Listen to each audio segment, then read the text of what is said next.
talk about section 3.5. Everyone's here, but just in case someone needs to watch it later. The goal of 3.5 is when faced with these guys in their natural habitat, we could go like all Crocodile Dundee, but let's not. In their natural habitat, aka in problems in science and math, if these logarithms, exponentials show up, could you handle it? That's what this whole section's about. In business, or in statistics, or in math, or in physics, or in chemistry, if you see these, will you know what to do? Long story short, not so much memorizing, just being able to handle it. So I had you guys write down in your notes all these different models, basic, quick little sketches of what they could look like. Because remember, HPrecalc, graphing, calculator, handbook.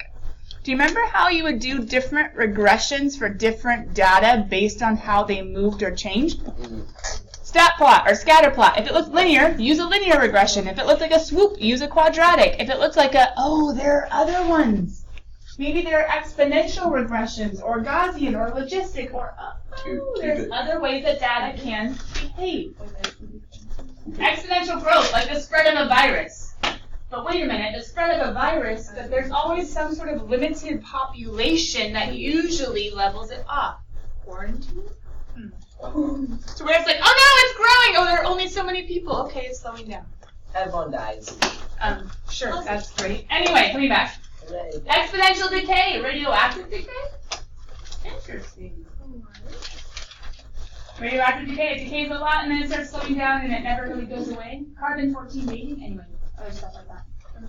Gaussian, Mary talked about statistics, normal distributions having to do with probabilities and all kinds of crazy, crazy stuff like that. Anyway, these show up in lots of places in future science and math.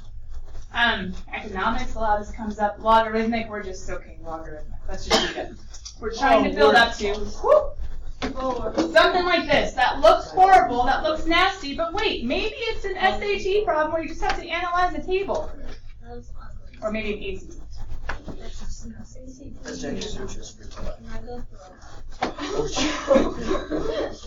have some optimism rather than pessimism. Okay, here we go.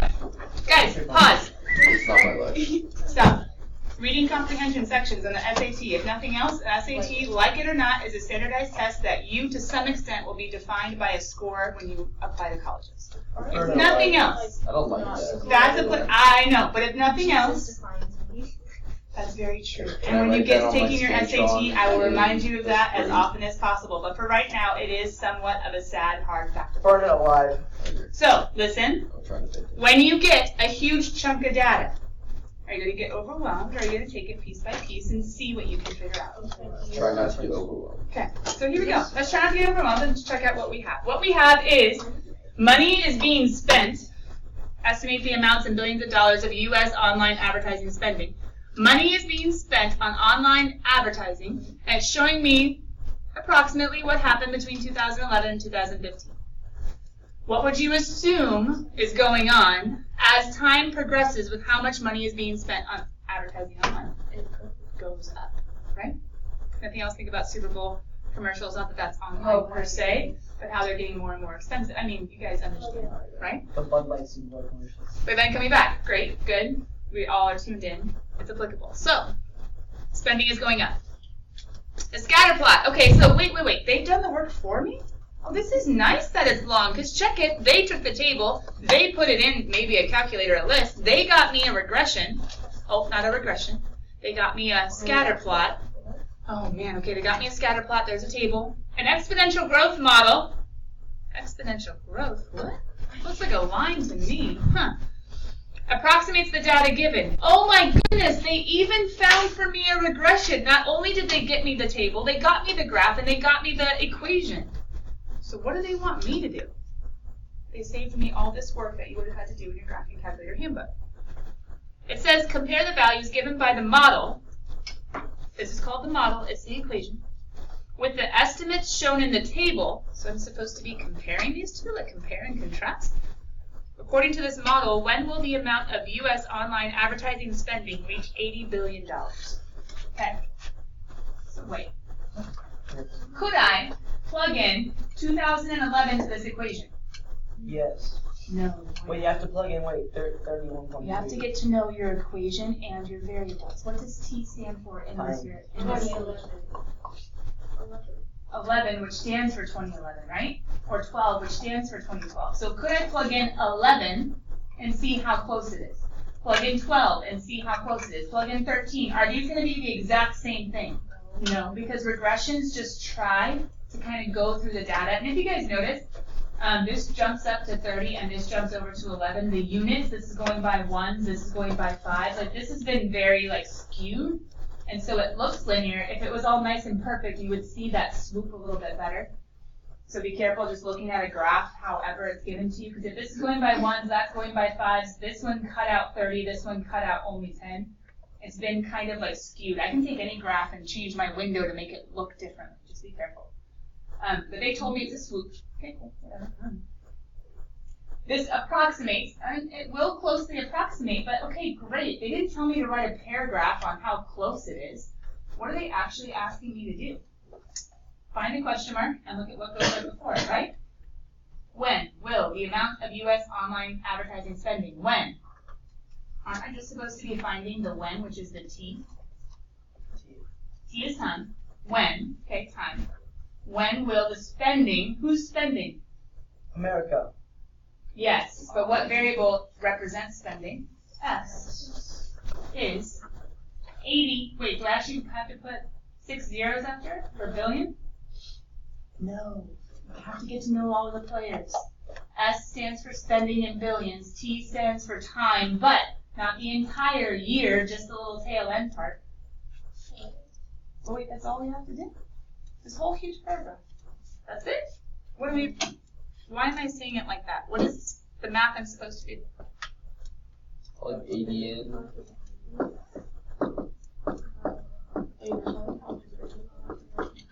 Solve. Now wait a minute. Sophia just said algebraically. Is there a way to do this in your calculator? Yes. How? Okay. You could do the 80 to one side. If you did the 80 to one side, how could you use your calculator to solve this? Plug it in where? Okay, but it has a variable. Where's the only place you can put in a variable? Your y equals. Could you graph this and find the, who would I be looking for in your graphing calculator? Well, yeah, you're looking for the x. T is x, x is t. So when you put it in your calculator, you can't name him t. It'll be an x. So yeah, we're going to be looking for t, looking for x when? Isn't there a 0 feature in your calculator? So could you use your calculator to graph this and find the 0, and you would know the x, hence the t, when it happens? Yes. No, you could. You totally could. Do you want to get it on the test? Is that the fastest way? Yes. Maybe. And if it clicks with your brain, okay, then just remember when you get to these classes later to have your graphing calculator with you. But what if either A, they don't allow a graphing calculator, B, you just don't have it on you, or C, nobody in your group knows how to do it that way? What's the actual mathematical way of solving? Just divide the 9 by 100. So this way is if you want to, I'll put it in little, this is how to use your grapher specifically. Because only in your grapher are you going to be able to plug in something as an equation, look at a graph and find a 0. This is like graphing calculator handbook way of solving. With the just plain old scientific calculator, or you only have your phone you need to solve, or your graphing or your lab group has no idea what you're talking about. Why not just divide by 9.3, right? So I can have 80 over 9.3, 9.30. How do I undo an E? ln. Even scientific calculators have ln's, no big deal.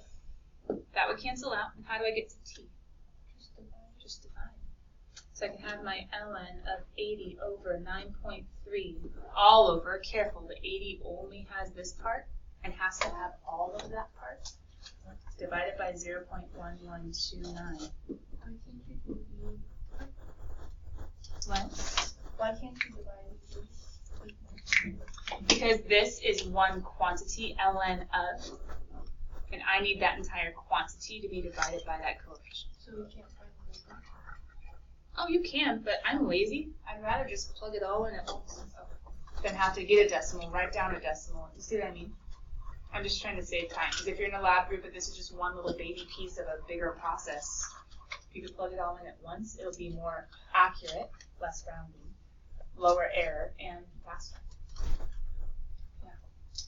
So what we did is we read through this whole huge thing and realized, wait, okay, they're giving me a lot of stuff, but all I need to do for this problem is just, hey, spending, S, will reach 80 billion, plug it in, because it's measured in billions. And then they want the year, so find T. Come on, someone's bound to put this in their calculator by now. All you gotta do is ln of 80 divided by 9.3 all over 0.1129. There's one last step to this problem, and it's interpreting the answer that my calculator will give me. What'd you get, Bianca? Oh, I thought you were totally like, I got it. Can't believe it. Somebody, anybody. Caitlin, what'd you get? Something that. Ah! Someone! Oh, you got it? 19.061. 19.061. Help me out. When will online advertising spending projected, well, when will the projected spending reach 80 billion? 2019. 2019. No, but it's 0.061. Isn't that into the year 2019, right? It's into the year 2019. It's probably, January something. It's not very far. This is a good song. Although think this is a little bit lower than 1/10, and there are 12 months in the year. It might be getting close to February, but yeah. Unless some societal trend decides to be like, oh, people are spending less money because, I don't know, Snap advertising is free. Maybe people are spending less than they used to.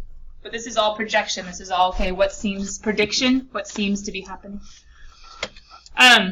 So what if I give you another one?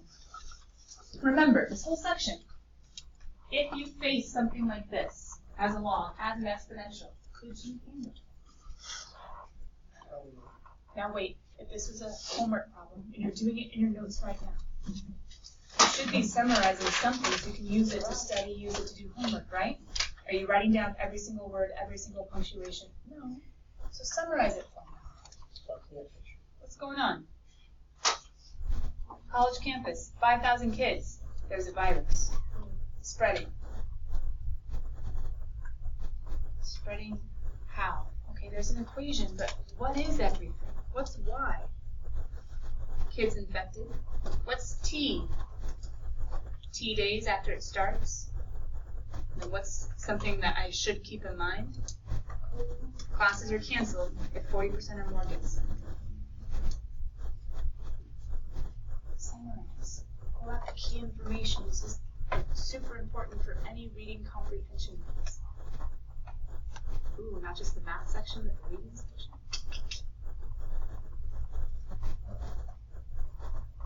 Don't be overwhelmed.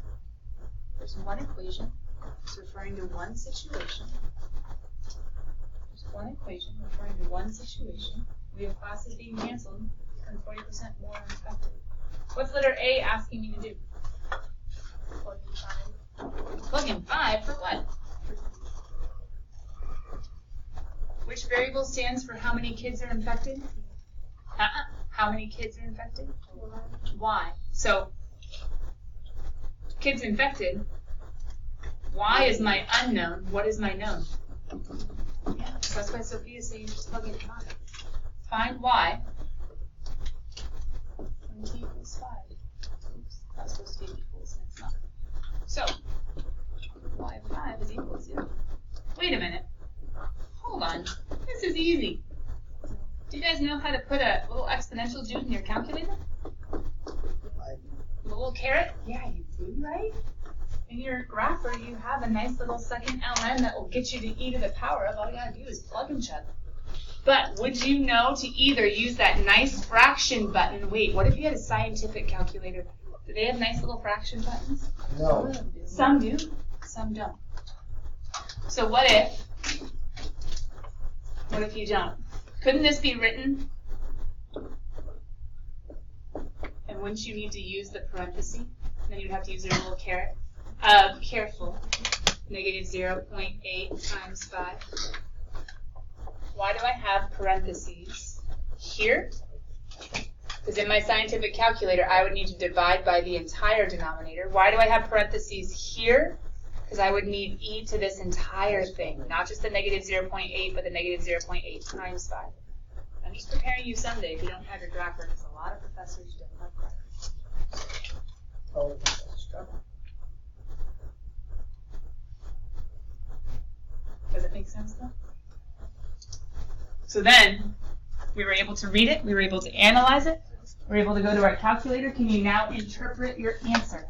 Oh, such good skills for any future science or math that you might have to do. What is E? What do you plug in? 0.7182. No, but.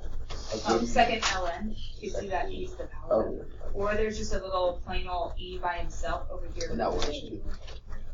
You can do to the power of. Okay. Do the sig fig subject. Well, we're not really like focusing on sig figs right now, but yeah, that's something that will show up for sure.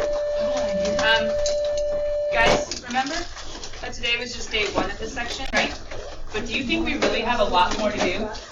Start homework tonight, come tomorrow and say, I got stuck, and we'll work together. Does that sound good? People gone tomorrow, just listen to the video for where people got stuck in homework, and I tried to help them through. Tomorrow's kind of a work day on 3-5. Everybody's homework's due Monday.